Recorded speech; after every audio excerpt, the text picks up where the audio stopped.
Good morning, girls. Today's lesson is a little bit different. I wanted to do a video for this lesson as it's quite a tricky topic.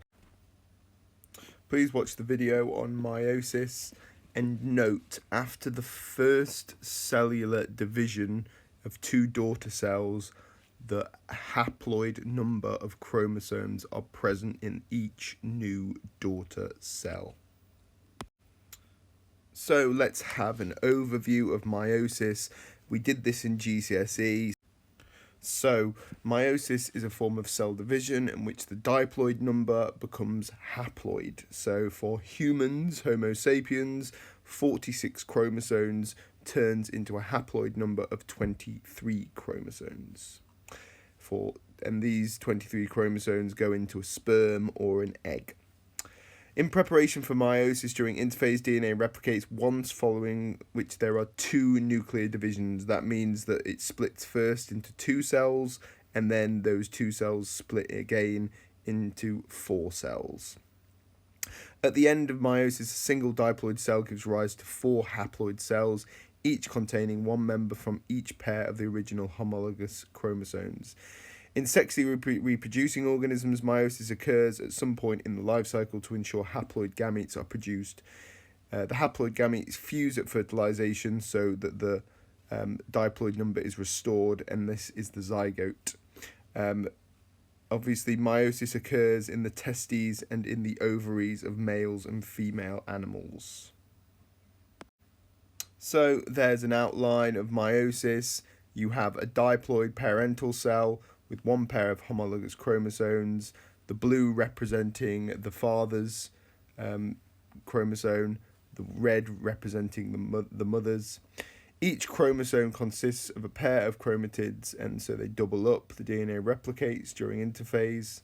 Then after meiosis 1, we're left with a haploid number in each new cell. Then, after meiosis 2, the sister chromatids divide into singular chromosomes. Okay.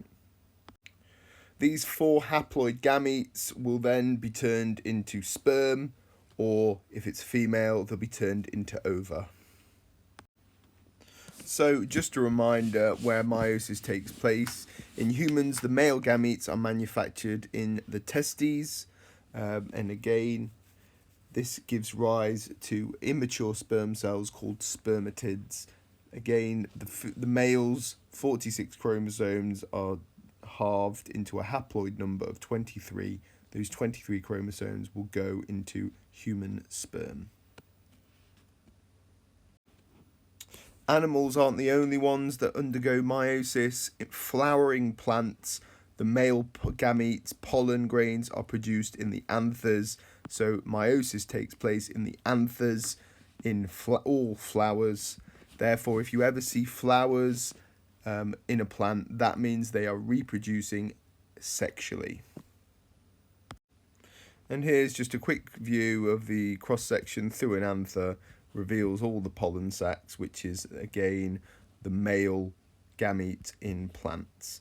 This also happens in ovules, in the ovum of plants, to make ovules the female gamete of plants. So, like mitosis, meiosis has the same continuous process in each cell division is divided into four key stages. Hence, there are two cell divisions, so therefore every stage happens twice. So, in interphase of meiosis, all of the genetic material doubles up. Hence, 46 chromosomes double up to 92. So, like any cell division, during interphase, the chromosomes are present at granular material called chromatin.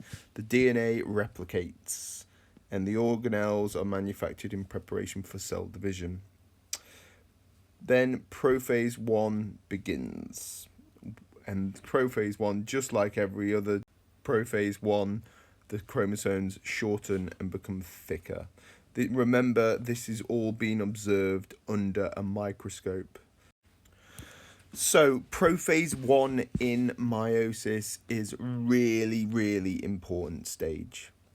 The bivalents become shorter and thicker by further spiralization, and each chromosome can now be seen to consist of two sister chromatids held together at the centromere.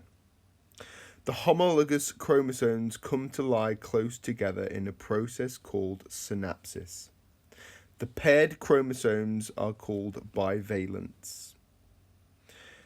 The pairs of identical sister chromatids are the result of DNA replication that occurred during interphase. Each group of 4 chromatids is termed a tetrad. So don't worry, we are going to go over that again.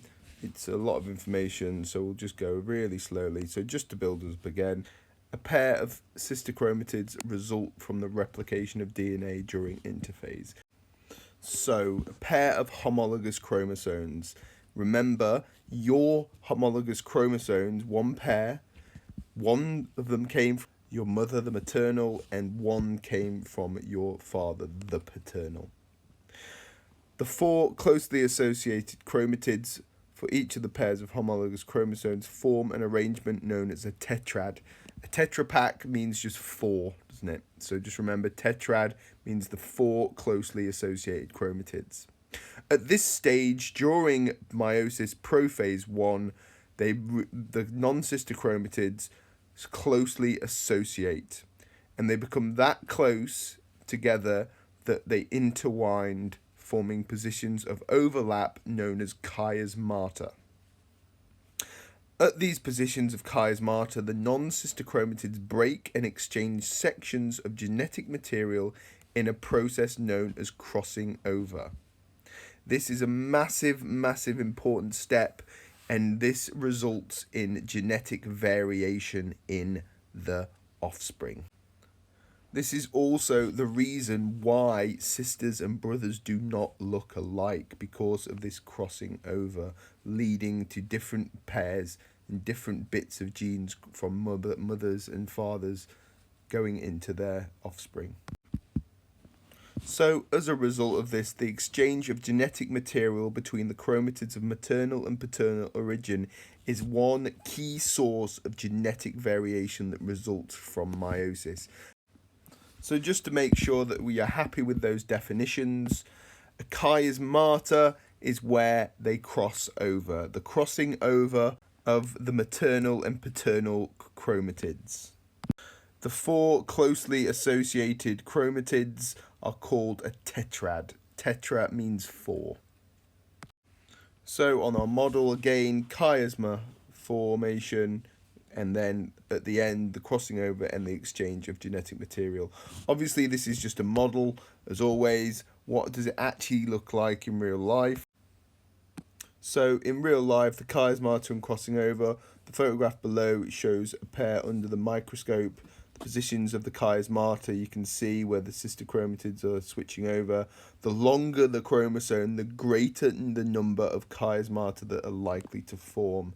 So it more looks like that. The blue and the red crossover loads, and by the end of it, we have a mixture of both mum and dad's genes. So now we are on metaphase 1. Towards the end of prophase 1, the nuclear membrane again breaks down and spindle fibers form across the cell.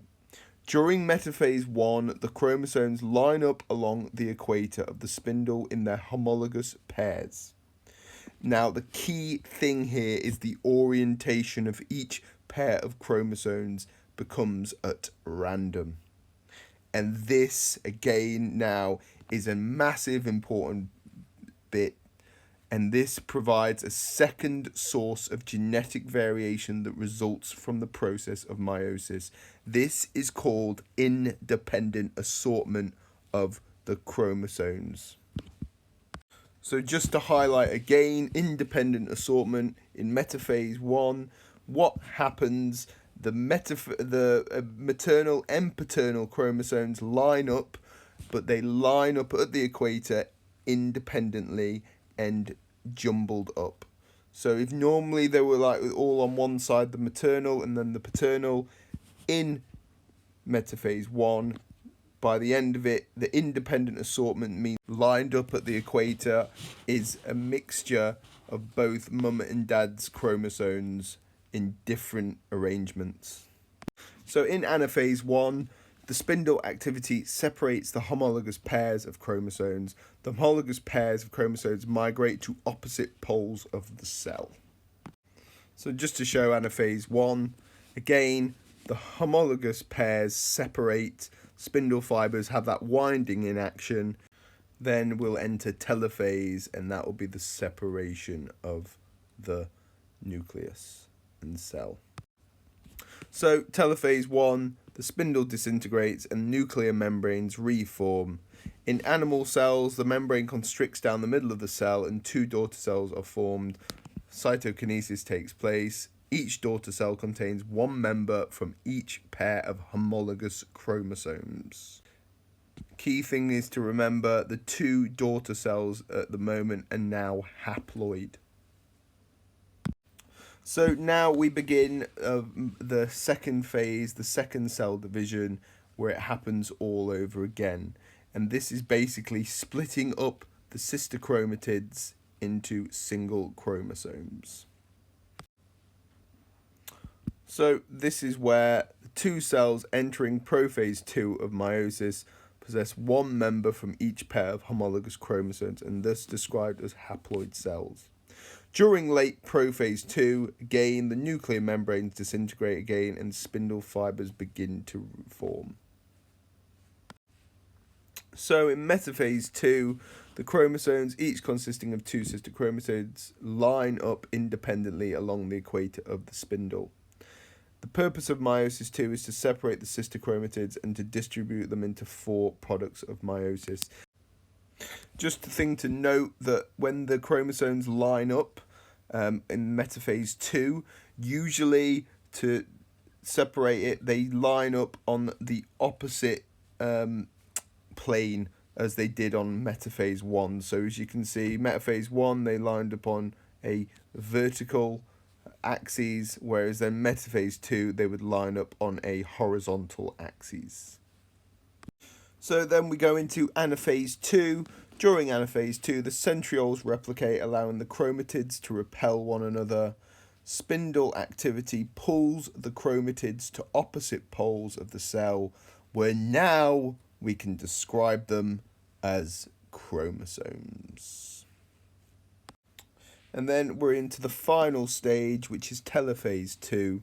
So in animal cells, there's a constriction across the middle. Each cell then divides into 2.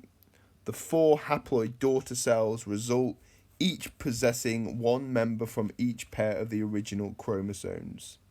All of these 4 new cells, daughter cells made, are all haploid, and they are all genetically different as a result of meiosis. So each sperm would be completely different to the next one, or each ova is completely genetically different to the other one. So this slide is really important and shows the significance of meiosis in sexual reproduction. Meiosis ensures that the chromosome number of the gametes is halved prior to fertilization and allows the chromosome number to be restored at fertilization. Meiosis is an important source of genetic variation through 2 main things. Number 1 is the chiasmata formation and the crossing over. Genes from non-sister chromatids are swapped over. They are often the same genes and they are swapped but different alleles. There is new combination of alleles on the chromatid. And number 2, independent reassortment, the random orientation of the homologous pairs of chromosomes at metaphase 1 and their subsequent distribution into the divided cells results in a random assortment of bivalents and segregation of the maternal and paternal chromosomes. These 2 mechanisms, along with the random mutation and random meeting of gametes from fertilization, results in genetic variation in organisms. These are the 4 key sources of genetic variation that allow organisms to vary. So here is a table of comparison of meiosis and mitosis, some of the key things with the number of divisions, the chromosome behaviour, the exchange of genetic material, the number of cells made, and if there's contain variation, and the site of divisions. These are all key points to know, and usually in many exam questions they ask you to compare. So it's key to write down. So I hope that's helped you try and figure out meiosis. I would now make notes using the cut and stick, using the pictures and the key explanations. I would maybe cut and stick those together to make sure they're good for your notes. All right, thank you. Cheers.